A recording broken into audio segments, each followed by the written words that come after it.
Ni. Kalau syarikat aku ni berjaya nanti satu hari nanti, kau juga boleh berjaya tau. Oh, mana tahu satu hari menjadi branch manager. Alhamdulillah. Terima kasih kalau jadi tu. Kan?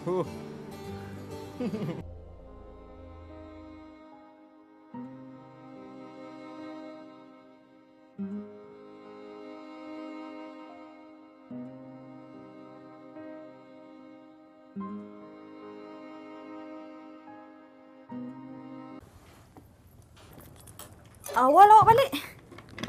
Tak dengar bunyi enjin pun. Rizal pinjam kereta saya. Tu yang saya sudah hantar. Besok nak ambil barang kat pekan. Besok awak boleh tolong saya? Hantar saya ke bengkel. Boleh. Awak nak minum? Saya buatkan air ya.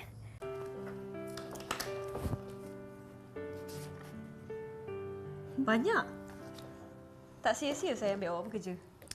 Hari tu kan kita ada buat sale. So, baju lama-lama semua laku.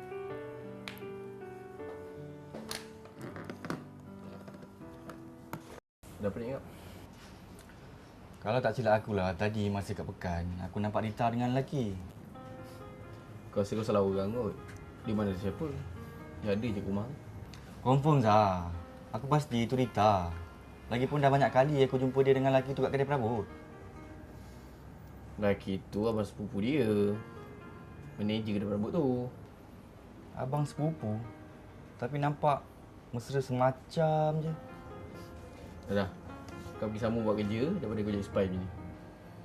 Tak apalah. Tapi yang penting kau kena cari sendiri lah. Terima kasih lah Lagipun dia dah beritahu aku dah nak jual butik dia. Maybe dia tengah deal lah tu. Kebelakangan ni, akak pun pelik dengan Lufia. Tiba-tiba je berubah. Dah tak macam dulu. Dah tak nak layan Kak Long lagi. Umi pun semacam je.